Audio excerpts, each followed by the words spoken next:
जय हिंद। मैं स्वागत करता हूं आप सभी का आपके अपने YouTube चैनल यंग गुरु पे। जैसा कि कल हमने इंग्लिश के कुछ इंपॉर्टेंट रूल्स को कवर किया, तो आज हम उसी इंपॉर्टेंट रूल्स के सीरीज़ को कंटिन्यू करेंगे। और कल मैंने आपको कुछ क्वेश्चंस भी दिए थे जिसका आंसर मैं आपको आज वीडियो के एंड में बताऊंगा। तो चलिए शुरू करते हैं।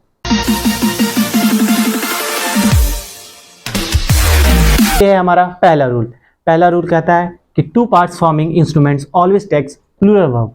कोई भी टू पार्ट्स फॉर्मिंग इंस्ट्रूमेंट्स है जैसे कि सीजर्स, ग्लासेस, टोंग्स, तो ये सब हमेशा अपने साथ प्लूरल वर्ब लेंगे। कैसा वर्ब लेंगे?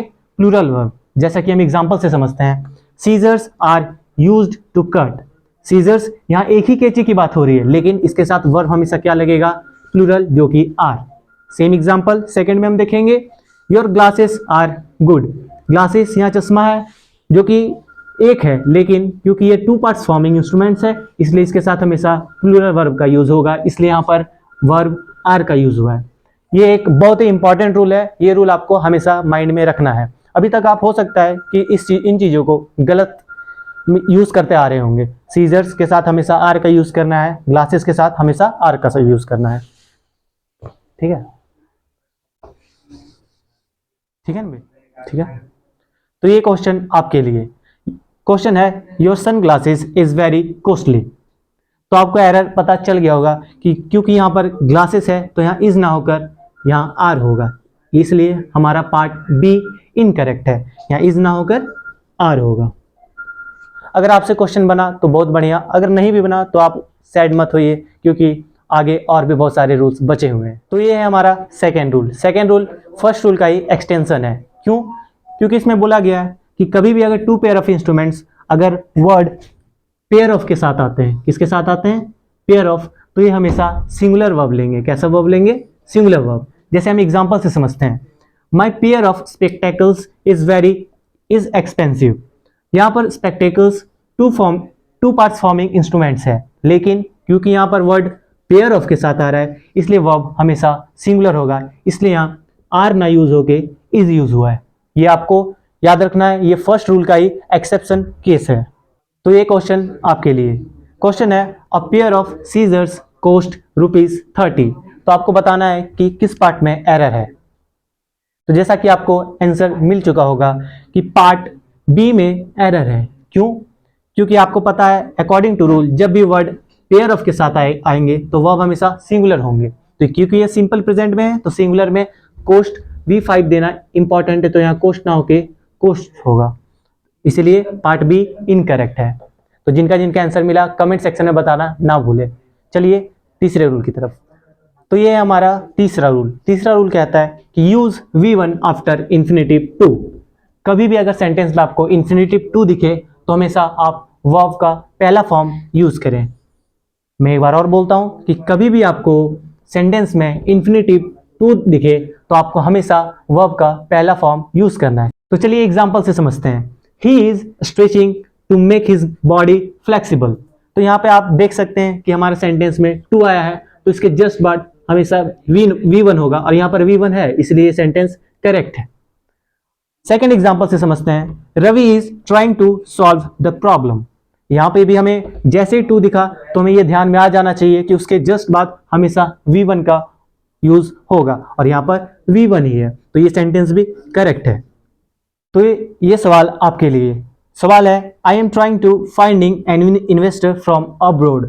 अब आपको बताना है कि एरर किस पार्ट में है, और जैसा कि मैंने यहाँ लिखा हुआ भी है कि ये क्वेश्चन MTS 2021 में आया हुआ है, तो आप बताएं कि किस पार्ट में एरर है। तो आपको आंसर मिल गया होगा। जैसा कि अकॉर्डिंग टू रूल टू के बाद कभी भी V4 या V5 कोई भी दूसरा फॉर्म नहीं आएगा, हमेशा क्या हमें देना है? V1, और यहाँ पे क्या दिया हुआ है? V4, इसलिए एरर हमारे पार्ट बी में है। तो जिनका जिनका सही हुआ है बहुत अच्छा, जिनका गलत हुआ है आगे का क्वेश्चंस आप कोशिश कीजिए कि आपके सही हो जाए। तो चौथे रूल में जाने से पहले ये है तीसरा रूल का एक्सेप्शन। एक्सेप्शन क्या बोलता है कि कुछ फ्रेजेस ऐसे हैं जो टू के बाद V1 नहीं लेते हैं बल्कि वो V4 लेते हैं। कौन कौन से फ्रेजेस हैं? accustomed to, habitual to, addicted to, looking forward to, object to, etcetera. ऐसे और कुछ फ्रेजेस है जो जो टू के बाद V1 ना लेकर V4 लेते हैं। एग्जाम्पल हम देखते हैं, I am accustomed to talking for hours. यहाँ पर टू है लेकिन इसके बाद V1 नहीं है, क्योंकि जो हमारा रूल का एक्सेप्शन कहता है कि एक्स्टम टू अगर फ्रेज आए तो उसके बाद हमेशा V4 लिखना है, इसलिए यहाँ टॉक ना होके टॉकिंग लिखा गया है। तो इस एक्सेप्शन को आप ध्यान में रखिएगा, क्योंकि यही एक्सेप्शन ही ज़्यादातर एग्जाम्स में पूछे जाते हैं। तो ये है हमारा चौथा रूल। चौथा रूल कहता है कि following verbs always in simple present not in continuous. कुछ वर्ब्स ऐसे होते हैं जो हमेशा सिंपल प्रेजेंट में ही यूज होते हैं ज़्यादातर कंडीशन में। हमें कभी भी इनको प्रेजेंट कंटिन्यूअस में यूज नहीं करना है। जैसे वो वर्ब्स कौन कौन से हैं, जैसे agree, believe, consider, forget, imagine, know, mind, remember etcetera. इन्हें वर्ब ऑफ थिंकिंग भी बोला जाता है। तो कभी भी अगर वर्ब ऑफ थिंकिंग आता है तो आपको कंटिन्यूअस यूज नहीं करना है। हम एग्जांपल से समझते हैं, जैसे you are imagining the situation. तो जैसा हमें साफ साफ दिख रहा है कि ये सेंटेंस इनकरेक्ट है। क्यों इनकरेक्ट है? क्योंकि यहाँ पर इमेजिन जो कि एक वर्ब ऑफ थिंकिंग है, तो ये हमेशा सिंपल प्रेजेंट में होगा, ना कि कंटिन्यूअस में। और यहाँ पर सेंटेंस में ये कंटिन्यूअस में लिखा गया है, इसलिए ये सेंटेंस इनकरेक्ट है। तो यहाँ आर इमेजिनिंग ना होके यू इमेजिन द सिचुएशन, ये सही सेंटेंस है। तो चौथे रूल से रिलेटेड क्वेश्चन आपके लिए। क्वेश्चन है, I M believing you have submitted all the necessary documents. इस रूल का इंपॉर्टेंस आपको यहीं से पता चल रहा होगा कि ये क्वेश्चन एसएससी सीजीएल में पूछा जा चुका है। तो बताइए किस पार्ट में एरर है? तो जैसा कि हमें दिख रहा है कि बिलीव यहाँ पे बिलीविंग के रूप में यूज हुआ है, जो कि गलत है। According to rule verb of thinking हमेशा प्रेजेंट में होगा, ना कि कॉन्टिन्यूअस में। तो यहाँ पर एम बिलीविंग ना होकर बस बिलीव होगा। मैं उम्मीद करता हूँ कि मेरा एफर्ट आपको पसंद आ रहा होगा, और मुझे ये भी उम्मीद है कि आप अपने ड्रीम की ओर कंटिन्यू वर्क कर रहे होंगे, और मेरा जो भी भागीदारी आपके ड्रीम को पाने में हो सके, मैं आपके साथ हमेशा रहूँगा। आप मुझे कमेंट सेक्शन में भी बता सकते हैं कि आपको किसी भी टॉपिक से रिलेटेड वीडियो अगर चाहिए होगा तो। और आप अपने माँ बाप के जो सपने हैं उस पर काम करें, इधर उधर ध्यान ना दें, क्योंकि ये दुनिया बहुत ही डिस्ट्रैक्शन से भरी हुई है। तो चलिए पांचवें रूल की तरफ। तो पांचवा रूल हमारा कहता है, use present perfect tense with adverbs like ever, just, recent, already, yet, so far, lately, by the time etcetera. अगर आपको कहीं भी सेंटेंस में ये एडवर्ब्स दिख जाते हैं, कौन कौन से adverbs? Ever, just, recent, already, yet, so far, lately, by the time, तो आपको हमेशा प्रेजेंट परफेक्ट टेंस का यूज करना है। किस टेंस का यूज करना है? Present perfect tense. आपको प्रेजेंट परफेक्ट टेंस का स्ट्रक्चर आता होगा, जिनको नहीं आता होगा तो नीचे में प्रेजेंट परफेक्ट टेंस का स्ट्रक्चर आ रहा होगा, आप उसे नोट कर लें। तो हम एग्जांपल से समझते हैं। He has already gone. तो जैसा कि रूल के अकॉर्डिंग यहाँ पर एडवर्ब ऑलरेडी आ गया, तो कौन सा टेंस यूज होगा? प्रेजेंट परफेक्ट टेंस, और यहाँ पर प्रेजेंट परफेक्ट टेंस ही यूज है, तो ये सेंटेंस करेक्ट है। हम दूसरा एग्जांपल से देखेंगे। Recently he has started the company. फिर से सेम रूल, यहाँ पे वर्ड रिसेंटली आ गया। तो जहां भी आपको ये सारे वर्ड्स दिख रहे हैं एडवर्ब्स, तो हमेशा याद रखना है कि कौन सा टेंस हमें यूज करना है? Present perfect tense. तो ये सेंटेंस भी करेक्ट है। तो पांचवें रूल से क्वेश्चन आपके लिए। पहला question, Ravi had just arrived.